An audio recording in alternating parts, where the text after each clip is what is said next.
Hello class 12, welcome back to Concept Capsule. நாங்கள் Vicky sir. So நம்ம இன்றைக்கி கெமிக்கல் கைனடிக்ஸோட 5வது லெக்சர் வந்துட்டோம். அண்ட் இதோட பாதி லெசன் ஓவர். ஓகே, இன்னொரு கரெக்டாக ஒரு 5 டேஸில் இந்த ஃபுல் லெசன் முடிச்சிடுவேன். இன்றைக்கி வந்து நம்ம பார்க்க போகிற டாபிக் வந்து மாலிகுலாரிட்டி.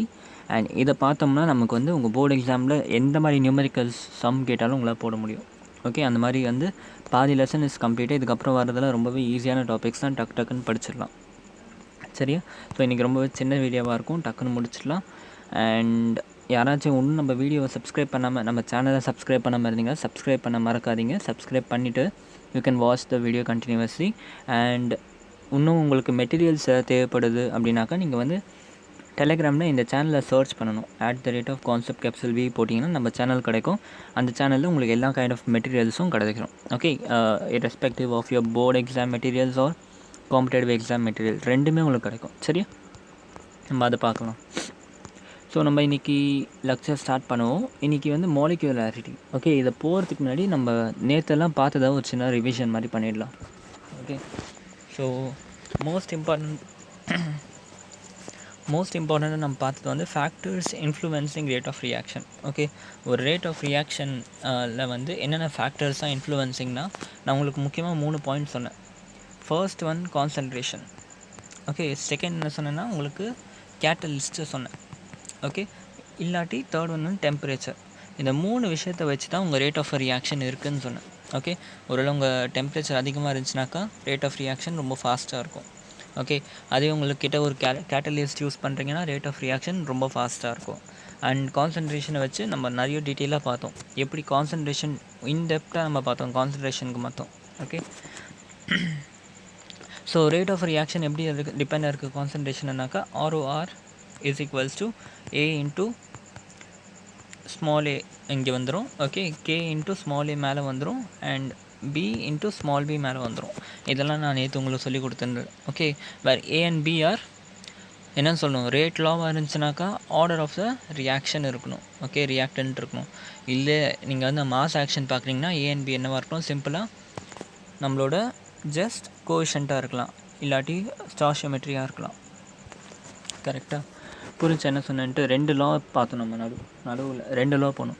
ஒன்று வந்து லா ஆஃப் மாஸ் ஆக்ஷன், ஒன்று வந்து rate law. Law of mass action என்ன சொல்லிச்சுனாக்கா, நீங்கள் ஜஸ்ட் ஒரு பேலன்ஸ் கெமிக்கல் ஈக்குவேஷன் இருந்தாலே போதும், உங்களால் ரேட் ஆஃப் ரியாக்ஷன் கண்டுபிடிச்சிட முடியும் அப்படின்னு சொன்னாங்க.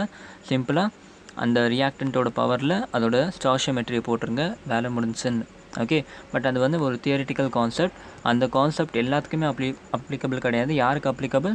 Only for single step reaction, elementary reaction சொல்லுவோம். ஒரே ஒரு ஸ்டெப் மட்டும்தான் இருக்கும் எலிமெண்ட்ரி ரியாக்ஷன்.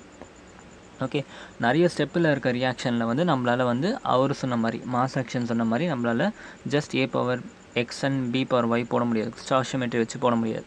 ஓகே, ஏன்னா மல்டிபிள் ஸ்டெப் ரியாக்ஷனில் நிறைய ரியாக்ஷன்ஸ் இன்வால்வ் ஆகிருக்கும். ஓகே, அதில் அந்த ரியாக்ஷனோட ரேட் எது டிபெண்ட் பண்ணியிருக்கோன்னா, எந்த ரியாக்ஷன் ஸ்லோவஸ்ட்டாக ரியாக்ட் ஆகுதோ அதுதான் டிபெண்ட் பண்ணியிருக்கு. ஓகே, ஸோ அதை வச்சு நம்ம என்ன பண்ணுவோம், ஆர்டர் ஆஃப் ரியாக்ஷன் கண்டுபிடிப்போம்.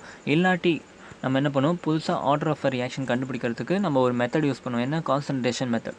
ஓகே, இங்கே உங்கள் ரியாக்டன்ட்லாம் வச்சுப்பீங்க, இந்த இடத்துல ரேட் ஆஃப் ரியாக்ஷன் வச்சுப்பீங்க. ஃபஸ்ட்டு இனிஷியலாக ஒரு கான்சன்ட்ரேஷனில் ரேட் ஆஃப் ரியாக்ஷன் என்னென்னு கண்டுபிடிப்பீங்க. அப்புறம் கான்சன்ட்ரேஷன் டபுள் ஆக்குவீங்க, ஏதாச்சும் ஒன்றுத்துக்கு டபுள் ஆக்குவீங்க, இதை சேம் வச்சுப்பீங்க. அப்புறம் ரேட் ஆஃப் ரியாக்ஷன் கண்டுபிடிப்பீங்க. அப்போ இந்த ரெண்டுத்தையும் கம்பேர் பண்ணிவிட்டு எவ்வளோ டைம்ஸ் அதிகமாக இருக்குதுன்னு பார்ப்பீங்க. ஓகே, அப்போ நீங்கள் ஒரு கான்சன்ட்ரேஷன் டபுள் ஆக்குனா எவ்வளோ டைம்ஸ் இன்க்ரீஸ் ஆகுதுன்ற உங்களுக்கு தெரியும். இதுதான் ஆர்டர். ஓகே, அதே மாதிரி என்ன பண்ணுவீங்க, இந்த இது இனிஷியலாக இந்த ப்ராடக்ட் இந்த ரியாக்டண்ட்டுக்கு இனிஷியல் அப்படியே வச்சுட்டு அது இந்த இதுவுக்கு டபுள் ஆக்கிடுவீங்க. டபுள் ஆக்கிட்டு ரேட் ஆஃப் ரியாக்ஷன் பார்ப்பீங்க. அப்போ இந்த ரியாக்டண்ட்டுக்கு என்ன ஆர்டர்னு கண்டுபிடிச்சிடுவீங்க. ஓகே, இந்த மாதிரி ஆர்டர் கண்டுபிடிக்கலாம். ஓகே, அண்ட் ஆர்டர் கண்டுபிடிக்க இன்னொரு வழியும் இருக்குது. என்னது, கேவோட வேல்யூ. கரெக்டாக ரேட் கான்ஸ்டண்ட்டோட வேல்யூ வச்சு, யூனிட் வச்சு. நான் நிறைய யூனிட் சொல்லி கொடுத்துருந்தேன். ரேட் கான்ஸ்டன்ட் யூனிட் 1ஆக இருந்தால் என்ன இருக்கும், 2ஆக இருந்தால் என்ன இருக்கும். ஓகே, ஒரு நிமிஷம் உங்களுக்கு யூனிட்டும் நான் பார்க்குறேன்.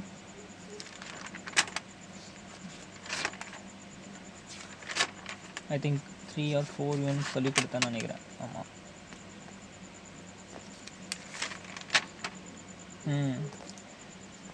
ஜென்ரலாக ஒரு ஃபார்மில் ஒன்று சொல்லி கொடுத்தேன்ல, என்னது, M1 - N into L n - 1 into S power -1. இது வந்து general formula for rate constant. Okay, உங்களுக்கு கொஷனில் வந்து ஜென்ரலாக கேயோட யூனிட் ஒன்று கொடுத்துருந்தாங்கன்னா என்ன பண்ணணும், அந்த யூனிட்டில் M and L and S இதோட பவர்ஸை வந்து கம்பேர் பண்ணணும். எம்மோட பவரும் கம்பேர் பண்ணணும், எல்லோட பவர் கம்பேர் பண்ணணும். அந்த மாதிரி ஏதாச்சும் ஒன்று பண்ணிங்கன்னா உங்களுக்கு டேரெக்டாக என் வேல்யூ கிடச்சிரும், where n is your order of the reactant. Okay, so இந்த மாதிரி தான் வந்து உங்களால் ஆர்டர் ஆஃப் ரியாக்ஷன்லாம் கண்டுபிடிக்க முடியும். ஓகே, ஸோ இன்றைக்கி வந்து நம்ம இதோட கண்டினியூவேஷன் பார்ப்போம். இன்றைக்கி என்னென்னா முக்கியமாக டாபிக் மாலிக்யூலாரிட்டி. ஓகே, மாலிக்யூலாரிட்டினா என்னென்னாக்கா, ஜென்ரலாகவே இப்போ ஒரு கெமிக்கல் ரியாக்ஷன் நடக்குதுன்னா எப்படி நடக்குது, உங்கள்கிட்ட 2 ரியாக்டன்ட் இருக்கும், இல்லை 2 ஆர் மோர் தென் 1 ஆர் மோர் தென் 2 ரியாக்டன்ட் இருக்குது. ஓகே, இந்த ரியாக்டன்ட்லாம் என்ன பண்ணுறீங்க, ஒன்று நீங்கள் அதை ஹீட் பண்ணுவீங்க, இல்லாட்டி அதை ஸ்டிர் பண்ணுவீங்க, இல்லை ப்ரெஷர் க்ரியேட் பண்ணுவீங்க. இந்த மாதிரி ஏதோ ஒரு கண்டிஷன் கொண்டு வரும். ஓகே, இந்த 2 ரியாக்டரை சும்மா வச்சோம்னா எந்த ஒரு ரியாக்ஷனுமே நடக்காது. கரெக்டாக நம்ம என்ன பண்ணுவோம், ஒன்று ஹீட் கொடுக்கணும், இல்லை ப்ரெஷர் கொடுக்கணும், இல்லை டெம்பரேச்சர் அதிகமாக்கணும், இல்லாட்டி வந்து நீங்கள் இந்த மாதிரி கண்டிஷன்ஸை சேஞ்ச் பண்ணணும். இந்த கண்டிஷன்ஸ் ஏன் மாற்றுறோம் நம்ம, அதை யோசிச்சு பாருங்கள். ஏன்னா இனிஷியலாக ரியாக்டன்ட் ஸ்டேபிளாக இருக்குது. ஓகே, நம்ம இந்த மாதிரி கண்டிஷன் சேஞ்ச் பண்ணுறப்ப நம்ம இந்த ரியாக்டன்ட்டில் இப்போ ஒரு வேளை டெம்பரேச்சர் வச்சுப்போமே, நான் டெம்பரேச்சர் ஏற்றிட்டேன். ஓகே, டெம்பரேச்சர் ஏற்றினா என்ன ஆகும், இந்த கண்டெய்னரில் இந்த ரியாக்டன்ட் வந்து எக்ஸைட் ஆகிடுது. ஏன்னா நம்ம எனர்ஜி கொடுத்துருக்கோம் அதுக்கு. ஓகே, நம்ம கொடுத்த எனர்ஜியை வச்சு என்ன பண்ணுது, எங்கேன்னு நல்லா ஃபாஸ்ட்டாக மூவ் ஆக ஆரம்பிக்குது. ஏன்னா அதுக்கு எனர்ஜி கிடச்சி வைப்ரேட் ஆகிக்கிட்டு இருக்குது அது ஃபுல்லாக. ஓகே, அந்த கண்டெய்னர் ஃபுல்லாக இப்படியே ஓடிக்கிட்டே இருக்குது. ஓகே, அதே மாதிரி இன்னொரு ரியாக்டன்ட் எடுத்துருக்கீங்க, 2 ரியாக்டன்ட் சேர்ந்து ஒரு ரியாக்ஷன் நடத்தணும்னா ஒரு ரியாக்டன்ட்டோட இந்த மாதிரி எஃபெக்ட், இன்னொரு ரியாக்டன்ட் என்ன பண்ணால் அதே மாதிரி வந்து இங்கேன்னு போகுது. ஓகே, அப்போ இந்த 2 ரியாக்டன்ட்டும் எப்போ ஒன்று கொலைட் ஆகுதோ அப்போ தான் உங்கள் கெமிக்கல் ரியாக்ஷன் கிடைக்குது. ப்ராடக்ட் ஏ இப்படி வருது, ப்ராடக்ட் பி இப்படி வருது, இது 2 கொலைட் ஆகி அதோட எலக்ட்ரான்ஸாக ஷேர் பண்ணதுக்கப்புறமா உங்களுக்கு கிடைக்கிறது தான் ப்ராடக்ட் சி. ஓகே, இந்த மாதிரி தான் வந்து என்னது நமக்கு ரியாக்ஷன்ஸ் நடக்குது. ஓகே, பேசிக்கலாக ஒரு ரியாக்ஷன் நடக்கிறதுக்கான காரணமே இது தான். உங்களுக்கு வந்து ரியாக்ஷன் எல்லாமே தெரியும், டிஸ்பிளேஸ்மெண்ட் ரியாக்ஷனு, இந்த ரியாக்ஷன் அந்த ரியாக்ஷன் எப்படி நடக்குது, பேலன்ஸ் பண்ணுறது எல்லாமே தெரியும். ஆனால் ஆக்சுவலாக என்ன நடக்குது உள்ளனா ரொம்ப சிம்பிளான இந்த ப்ராசஸ் தான். ஓகே, இங்கேருந்து இந்த மெட்டீரியல் வரும், இங்கேருந்து இங்கே மெட்டீரியல் வரும், 2 கொல்லால் ஆகிடுச்சுன்னா அதோட வைப்ரேஷனில் அந்த எலக்ட்ரான்ஸாக டிஸ்பிளேஸ் ஆகும், ஷேர் ஆகும், அதுதான் உங்களுக்கு ப்ராடக்ட் சியாக கிடைக்குது. ஓகே, ஸோ இதுதான் என்ன சொல்லுவாங்கன்னா மாலிக்யூலாரிட்டி. ஓகே, அப்போ எவ்வளோக்கு எவ்வளோ ஒரு ரியாக்டன்ட் வந்து போய் ஃபாஸ்ட்டாக கொலைட் ஆகுதோ, எவ்வளோ ஸ்பீடில் போய் கொலை ஆகுதோ, எவ்வளோ அதிகமான ஸ்பீடு, எவ்வளோக்கு அதிகமான கொலிஷன் நடக்குதோ அவ்வளோக்கு அவ்வளோ உங்கள் ரியாக்ஷன் வந்து ஃபாஸ்ட்டாக இருக்கும் அண்ட் ரியாக்டிவாக இருக்கும். புரிஞ்சா? ஸோ மாலிக்யூலாரிட்டியோட டெஃபினேஷன் என்னன்னாக்கா, number of particles colliding simultaneous. இது ரொம்ப முக்கியம், simultaneously at a specific point. இப்போ இந்த ஒரு பாயிண்ட் எடுத்துக்கிட்டேன். ஓகே, இந்த பாயிண்ட் எடுத்துக்கிட்டேன், இங்கே இந்த பாயிண்ட்லேயே கரெக்டாக இந்த பாயிண்ட்லேயே எத்தனை பார்ட்டிகல்ஸ் கொலைட் ஆகுது அப்படிங்கிறது சொல்கிறது தான் மாலிகுலாரிட்டி. ஓகே, 4 பார்ட்டிகல்ஸும் வந்து இந்த ஒரு பாயிண்ட்டாகவே கொலைட் ஆச்சுன்னா அதுதான் molecularity of that reaction. Okay, புரிஞ்சா? ஸோ இந்த மாலிகுலாரிட்டி வந்து டைப்ஸ் ஆஃப் ரியாக்டன்ட்டை டிபெண்ட் பண்ணியிருக்கு. இப்போ ஃபார் எக்ஸாம்பிள் பாருங்களேன், இப்போ நீங்கள் நடந்து போயிட்டுருக்கீங்க. ஓகே, இங்கேருந்து ஒருத்தர் நடந்து வரான், 2 பேரும் முட்டிக்கிட்டிங்கன்னா உங்களுக்கு அடிப்படுமா? படாது. கரெக்டாக, கண்டிப்பாக வந்து கொலைட் ஆவீங்க, ஆனால் உங்களுக்கு அடிப்படாது. இப்போ அதுவே நீங்கள் சைக்கிளில் வரீங்க, சைக்கிளில் வந்து 2 பேர் இடிச்சுக்கிட்டீங்க, அப்போ என்ன ஆகும், மேபி கொஞ்சம் லைட்டாக ஸ்க்ராச்சஸ் அந்த மாதிரி ஏதாவது வரதுக்கு சான்ஸ் இருக்குது. இப்போ இதுவே நீங்கள் பைக்கில் வரீங்க, பைக்கில் வந்து முட்டிக்கிட்டிங்கன்னா ரொம்ப சீரியஸான அடிப்படலாம். ஓகே, இதுவே ஒரு காரில் வரீங்க, காரில் வந்து இடிச்சிங்கனாக்கா இன்னும் பயங்கரமான அடிப்படலாம். ஓகே, ஸோ இந்த மாதிரி வந்து என்ன ஆகுது, நம்ம எவ்வளோக்கு எவ்வளோ ஸ்பீடு இன்க்ரீஸ் பண்ணுறோமோ அவ்வளோக்கு எவ்வளோ வந்து நமக்கு ரியாக்ஷன் பவர் வந்து அதிகமாகுது. கரெக்டாக? இப்போ ஒரு கேஸ் ஒன்று எடுத்துக்கலாம். ஓகே, மாலிகுலாரிட்டி என்ன வேல்யூலாம் இருக்கும் அப்படின்னா, இப்போ ஃபார் எக்ஸாம்பிள் ஒரு 2 ப்ராடக்ட் வச்சுருக்கேன், 2 ரியாக்டன்ட் வச்சுருக்கேன், 2 ரியாக்டன்ட் ரியாக்ட் பண்ணி ஒரு ப்ராடக்ட் கொடுக்குது. ஓகே, இப்போ இந்த பர்டிகுலர் பாயிண்ட்டில் எத்தனை ரியாக்டன்ட் உங்களுக்கு இருக்குது, 2 ரியாக்டன்ஸ் வந்து கொலைட் ஆகுது. கரெக்டாக? அப்போ இதோட மாலிகுலாரிட்டி என்னென்னா 2. ரொம்ப சிம்பிள், அவ்வளோதான். இப்போ இந்த ஸ்பெசிஃபிக் பாயிண்ட்டில் 3 ரியாக்டிவ் எலிமெண்ட் வந்து ரியாக்ட் பண்ணி கொலைட் ஆகுது. ஓகே, இதில் மாலிகுலாரிட்டி என்னென்னு கேட்டால் 3. ஓகே, அதுவே இப்போ இதே ஸ்பெசிஃபிக் பாயிண்ட்டில் 4 பேர் வந்து கொலைட் ஆகுறாங்க. ஓகே, அப்போ இதோட மாலிகுலாரிட்டி என்னென்னா 4. ஓகே, ஸோ இந்த மாதிரி மாலிகுலாரிட்டியோட வேல்யூ வந்து அதை டிபெண்ட் பண்ணியிருக்கு, எத்தனை கொலைட் ஆகுதுன்றது டிபெண்ட் பண்ணியிருக்கு. ஓகே, ஸோ இப்போ வந்து சில ப்ராப்பர்ட்டிஸ் தான் படிப்போம், மாலிகுலாரிட்டிக்கு சில ப்ராப்பர்ட்டிஸ் தான் படிப்போம். படித்தோம்னா இந்த டாபிக் ஃபுல்லாக ஓவர். ஓகே, சரி, இந்த 4th point, molecularity above 3 is very rare. Okay, hence we expect molecularity we do not expect molecularity above 3. Okay, என்ன சொல்கிறாங்கன்னா, இப்போ வந்து ரியல் கேஸை எடுத்துப்போமே, ஒரு லெவல் கிராசிங் இருக்குது. ஓகே, 4 இருக்குது, 4 பேர் இருக்கான், 4 ரோட்ஸ் இருக்குது, 4 லேன்ஸ் இருக்குது. இப்போ இங்கேருந்து ஒரு வண்டி வந்து இங்கேருந்து வண்டி இடிச்சுக்கிறதுக்கு ப்ராபபிலிட்டி அதிகம், 2 கான்டாக்டில் வந்து இடிக்கிறதுக்கு ப்ராபபிலிட்டி அதிகம். கரெக்டாக? அதுவே ஒரே டைமில் சைமல்டேனியஸாக 3 பேர் இடிக்கிறதுக்கு ப்ராபபிலிட்டி பார்த்துருங்க எவ்வளோ கம்மியாக இருக்கும். கரெக்டாக? ஒரே டைமில் ஒரே பாயிண்டில் 3 பேருமே இடிச்சுக்கிறதுக்கு ப்ராபபிலிட்டி கம்மி. ஓகே, அதுவே இந்த மாதிரி ஒரே பாயிண்டில் 4 பேர் இடிக்கிறதுக்கு அப்போ ரொம்ப கம்மி கேசஸ் தான் அப்படி இருக்கும். அப்படி இருந்தாக்கா அது வந்து யூடியூப்பில் வைரல் ஆகிடும். கரெக்டாக? ஒரே பாயிண்டில் வந்து 4 பேருமே ஒரே பாயிண்டில் இடிக்கிறது ரொம்ப கம்மி. ஓகே, இது வந்து நம்மளாம் பெரிய பெரிய ஆப்ஜெக்ட்டுக்கு, வண்டி, வீடு, நம்ம ஓகே, நம்மளாம் வந்து பெரிய பெரிய object as compared to atoms and molecules. அப்போ ஒரு ஆட்டம் போயிட்டு ஒரு சின்ன பர்டிகுலர் பாயிண்டில் போயிட்டு 4-5 ஆட்டம் ஒன்றா மோதுமானா கண்டிப்பாக மோதாது. ஓகே, அதுக்கு ப்ராபபிலிட்டி ரொம்பவே கம்மி. ஓகே, ஸோ அதனால் என்ன பண்ணுறோம் அப்படின்னாக்கா, மாலிகுலாரிட்டியை ஜென்ரலாக நம்ம லிமிட் பண்ணிக்கிறோம் 3 வரைக்கும். ஓகே, மாலிகுலாரிட்டி ஜென்ரலாக 3 தான். அதாவது ஒரே பாயிண்டில் 3 ஆட்டம்ஸ் தான் வந்து ரியாக்ட் ஆகணும் அப்படின்ட்டு நம்ம எழுதி வச்சுருப்போம். அது மேலே ரியாக்ட் ஆச்சுனாக்கா அது வந்து வேலிட் கிடையாது அப்படின்ட்டு. ஓகே, ஸோ இந்த மாதிரி இடிச்சுக்கிறத பொறுத்து மாலிகுலாரிட்டியை 3 டைப்ஸை பிரிச்சிருப்பாங்க. ஓகே, 3 டைப்ஸை பிரிச்சிருக்காங்க. என்னென்னா, யூனிமாலிகுலர் ரியாக்ஷன். யூனிமாலிகுலர் ரியாக்ஷன்னா ஒன்றும் இல்லை, அது ஒரு சிம்பிள் டிஸ்பிளேஸ்மெண்ட் ரியாக்ஷன். அப்படின்னு என்னென்னாக்கா, ஒரே ஒரு ப்ராடக்ட் மட்டும் தான் இருக்கும். இப்போ இந்த கண்டெய்னர் எடுத்தோம்னா இது ஃபுல்லாக வந்து ஒரே ப்ராடக்ட் போட்டு வச்சுருக்கோம், NH4NO2 மட்டும்தான் போட்டு வச்சுருக்கோம். ஒரே ஒரு ப்ராடக்ட் மட்டும்தான் இருக்குது. இந்த ஒரு ப்ராடக்ட்டே என்ன ஆகும்னா அதுவே வந்து இடித்து அதுவே டிஸ்பிளேஸ் ஆகி என்ன ஆகுது, நமக்கு 2 டிஃப்ரெண்ட் ப்ராடக்ட் கொடுக்குது.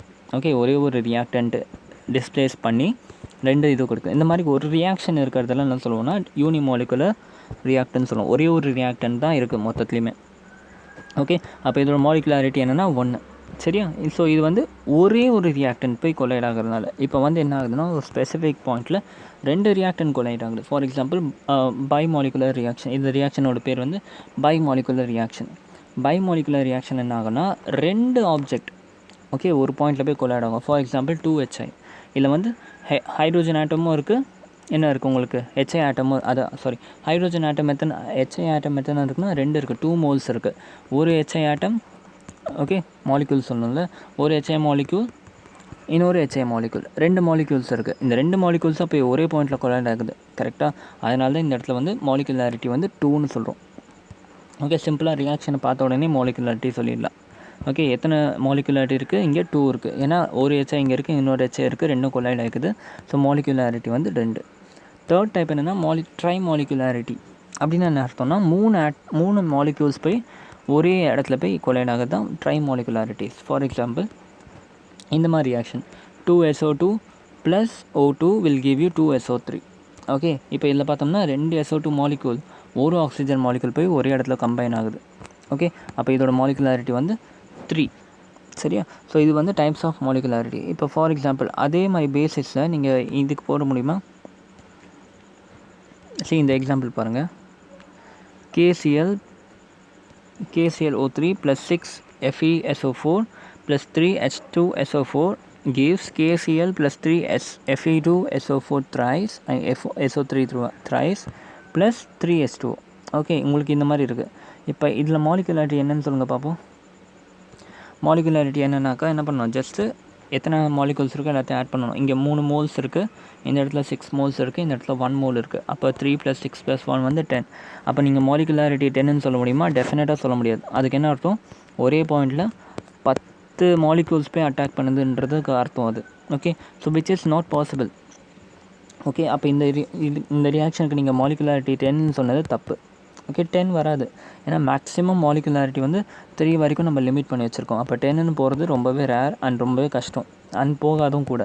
ஓகே, அப்போ அதுக்கு என்ன அர்த்தம், மாலிகுலாரிட்டி 10 வருதுன்னு என்ன அர்த்தம்னா, இது வந்து டெஃபினெட்லி இது வந்து ஒரு சிம்பிள் ரியாக்ஷனாக இருக்காது.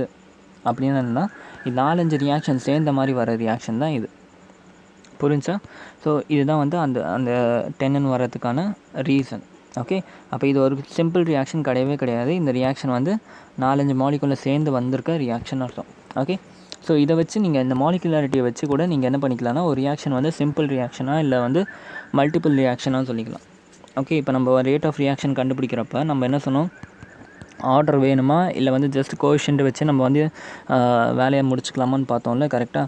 அப்போ வந்து நம்ம மேபி மாலிகுலாரிட்டி யூஸ் பண்ணி கூட நம்ம அங்கே கண்டுபிடிச்சிக்கலாம். ஒரு நமக்கு மாலிகுலாரிட்டி வந்து 4க்கு மேலே வந்துச்சுனாக்கா, அதாவது 3க்கு மேலே வந்துச்சுனாக்கா, அப்போ அந்த ரியாக்ஷன் வந்து சிங்கிள் ஸ்டெப் ரியாக்ஷன் கிடையாது. அப்போ நம்ம கண்டிப்பாக ரேட் லா யூஸ் பண்ணணும்.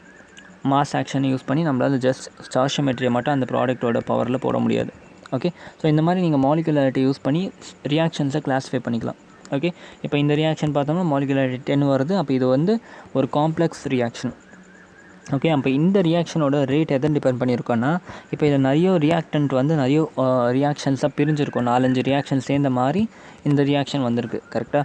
அப்போ இந்த 4 ரியாக்ஷன்ஸில் எது லீஸ்ட் ரியாக்டிவாக இருக்கோ, எது ரொம்ப ஸ்லோவாக ரியாக்ட் ஆகுதோ அதுதான் வந்து நம்மளுக்கு என்ன கொடுக்க போகுது, ரேட் ஆஃப் ரியாக்ஷன் கொடுக்க போகிறோம். அந்த ஒரு ரியாக்ஷனை பிடிச்சிப்போம். அந்த ஒரு பர்டிகுலர் ரியாக்ஷனை பிடிச்சிக்கிட்டு நம்ம என்ன பண்ண போகிறோம், நம்ம போயிட்டு அடுத்த ப்ராசஸை வந்து பார்க்க போகிறோம். அடுத்த எப்படி ஆர்டர் கண்டுபிடிக்கிறது, இல்லை கோஷன்ட்டை யூஸ் பண்ணி எப்படி கண்டுபிடிக்கிறதுன்னு பார்ப்போம். புரிஞ்சா? கிளியர்? ஸோ இப்போ இதை பேஸ் பண்ணி இன்னும் ரெண்டு ப்ராப்பர்ட்டி நமக்கு வந்து கிடச்சிருக்கு. Molecularity is applicable only for elementary reaction. Okay, எப்படி வந்து நமக்கு வந்து அந்த ரேட் ஆஃப் ரியாக்ஷன் கண்டுபிடிக்கிற ஃபார்முலா வந்து எப்படி வந்து எலிமெண்ட்ரி ரியாக்ஷனுக்கு யூஸ் ஆகிருந்துச்சோ அதே மாதிரி தான் மாலிகுலாரிட்டியும். ஓகே, எலிமெண்ட்ரி ரியாக்ஷன் என்னன்னாக்கா அதுக்கும் டிஃப்ரென்ஸ் பார்ப்போம் கொஞ்சம் நேரத்தில். ஓகே, அதே மாதிரி molecularity can never be zero, fraction or negative. Okay, obviously.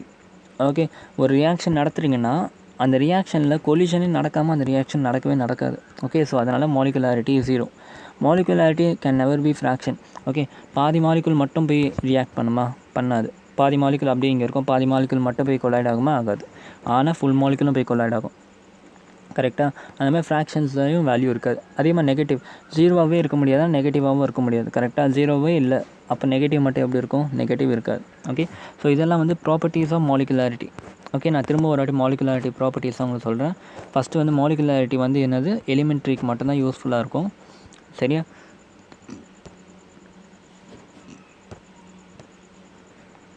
So molecularity என்னென்னாக்கா number of particles colliding simultaneously at a specific point. சரியா, இது ஃபஸ்ட் பாயிண்ட்டு. அப்புறம் molecularity can never be greater than 3. Okay, அதுக்கப்புறம் types of molecularity பார்த்தோம். Unimolecular reaction, tri molecular இல்லை bi molecular reaction பார்த்தோம். அதுக்கப்புறம் molecularity is applicable only for elementary reaction பார்த்தோம். அதுக்கப்புறம் molecularity can never be zero, fraction or நெகட்டிவ்னு பார்த்தோம். புரிஞ்சா? இது வரைக்கும் கிளியராக இருக்கா? அடுத்து elementary and multiple step reaction என்னென்னு பார்ப்போம். Elementary reaction and multiple step reaction. Elementary reactions are single step reaction. Okay, multi-step reactions are obviously multiple steps involved. Okay, for example elementary reaction க்கு ஒரு எக்ஸாம்பிள் பார்த்தா a plus 2b gives p ன்னு ஒரு reaction. இது elementary reaction. இப்போ இதுக்கு வந்து நம்ம மாலிகுலாரிட்டி கண்டுபிடிச்சோம்னா மாலிகுலாரிட்டி வந்து என்னது, 1 ப்ளஸ் 2 டைம்ஸ் ஆஃப் பி, அப்போ 2. அப்போ மாலிகுலாரிட்டி வந்து 3 ஆகுது. அப்போ மாலிகுலாரிட்டி 3 ஆகுதுன்னா என்ன அர்த்தம், இது ஒரு சிம்பிள் ரியாக்ஷன் அர்த்தம். அப்போ நம்ம என்ன பண்ணிக்கலாம், ரேட் ஆஃப் ரியாக்ஷன் கண்டுபிடிக்கணும். Just k a power 1 b power 2ன்னு போட்டால் போதும். Concentration of a power 1 and b power 2 போட்டால் போதும். Where 1 and 2 are just simple stoichiometry of this reaction.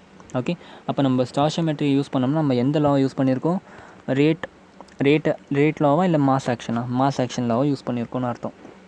Okay, அப்போ இந்த ரியாக்ஷனுக்கு என்ன ஆர்டர் வரும், ஆர்டர் வந்து ஜஸ்ட் இதோட பவரில் இருக்கிறத ஆட் பண்ணால் போதும். ஆர்டர் வந்து 3.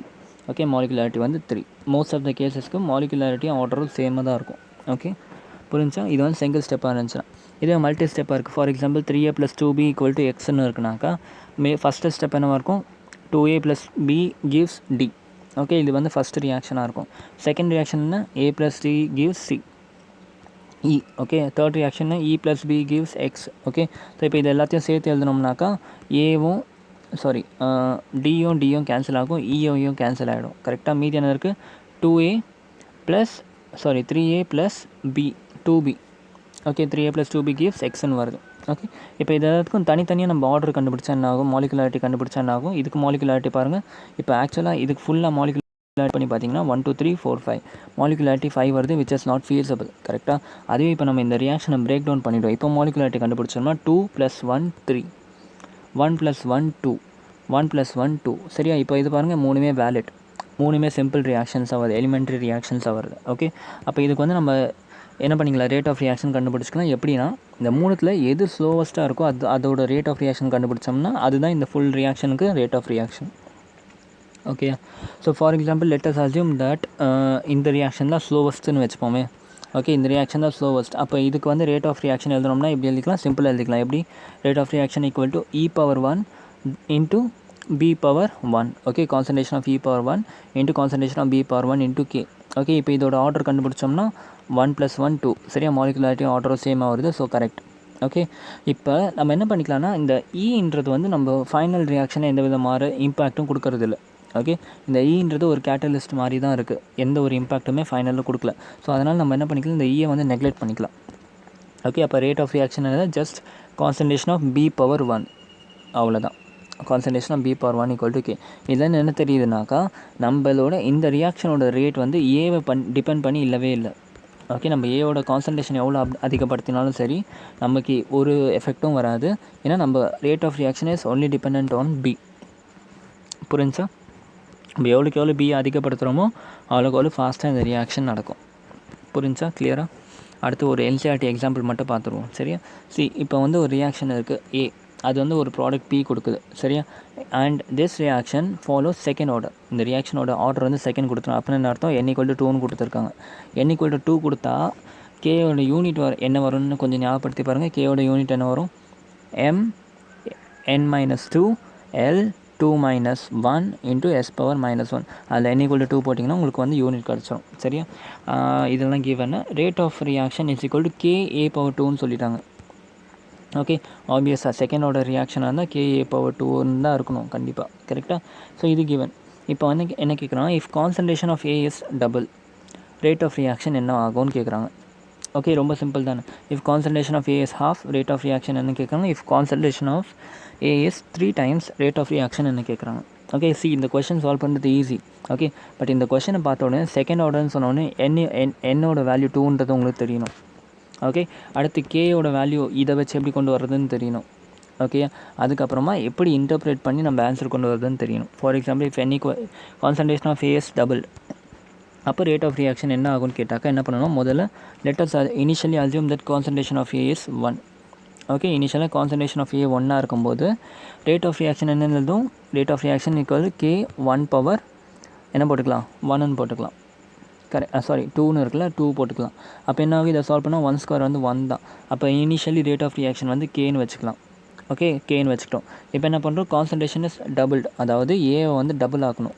ஓகே, கான்சன்ட்ரேஷன் ஆஃப் ஏவை டபுள் ஆக்கணும். அப்போ என்ன ஆகும், when concentration of A is double, rate of reaction becomes K × ஏக்கு பதிலாக 2 போட்டுக்கணும். 2/2. ஓகே, 2/2 என்னது 4. அப்போ ரேட் ஆஃப் ரியாக்ஷன் என்ன ஆகிடுச்சு, 4 times இன்க்ரீஸ் ஆகிடுச்சு. இனிஷியலாக K இருந்துச்சு, இப்போ வந்து 4K ஆகிடுச்சு. அப்போ rate of reaction has become 4 times. Okay, அதே மாதிரி இஃப் கான்சன்ட்ரேஷன் இஸ் ஹாஃப்னு சொன்னால் என்ன பண்ணணும், ஏக்கு பதிலாக 1/2 போட்டுக்கணும். Okay, rate of reaction = K × 1/2 which is equal to K/4. அதாவது இனிஷியலாக உங்களுக்கு K இருந்துச்சுனாக்கா இப்போ வந்து ரியாக்ஷன் வந்து 4 times கம்மியாகிடுச்சு. Kயோட 4 times சொல்கிறத it is reduced by 4. Okay, so K/4 ஆகிடுச்சு. இப்போ இதுவே வந்து கான்சன்ட்ரேஷன் வந்து என்ன சொல்லியிருக்காங்க, 3 times ஆகிடுச்சுன்னா ஜஸ்ட் என்ன பண்ணுங்கள், அந்த இடத்துல ஏக்கு பதிலாக 3 போட்டுடணும். 3 போட்டிங்கன்னா உங்களுக்கு வேலை முடிஞ்சிடும். சரி, ஏக்கு பதிலாக 3 போட்டிங்கன்னா உங்களுக்கு 9 times வந்துடும். ஸோ இனிஷியலாக K இருக்குன்னா இப்போ 9 times உங்களுக்கு வந்து ரியாக்ஷன் ஃபாஸ்ட் ஆகிடுச்சுன்னு அர்த்தம். புரிஞ்சா? So this is all about your rate of reaction. Okay, இதோடு உங்களுக்கு வந்து கொஞ்சம் இந்த லெசனே கொஞ்சம் ஈஸியாக தான் இருக்குது. இதுலேயும் கொஞ்சம் கஷ்டமான டாப்பிக்லாம் முடிஞ்சிடுச்சு. இதுக்கப்புறம் அதெல்லாம் இன்னமும் ஈஸியான டாபிக் தான். ஓகே, நாளைக்கு வந்து நம்ம ஒரு ஸ்பெஷல் கேஸ் ஒன்று பார்த்தோம், ஹைட்ரோஜன் வச்சு. ஓகே, அதோட ஆர்டர் வந்து 0ன்னு வரும். ஸோ ஆர்டர் 0வாக இருக்க ரியாக்ஷன்ஸ் தான் என்னது, அதோட ப்ராப்பர்ட்டிலாம் என்ன, ஏன் ஆர்டர் 0 வந்துச்சு அப்படின்றதெல்லாம் நம்ம பார்க்க போகிறோம். சரியா? நாளைக்கு வந்து இதை பற்றி படிக்கலாம். அதுக்கப்புறம் இருக்கிற டாப்பிக்லாம் ரொம்பவே சின்ன சின்ன டாபிக் டக்குன்னு படித்து முடிச்சிடலாம். Okay, so with this will end the video here. Thank you so much guys and have a great day. Good bye.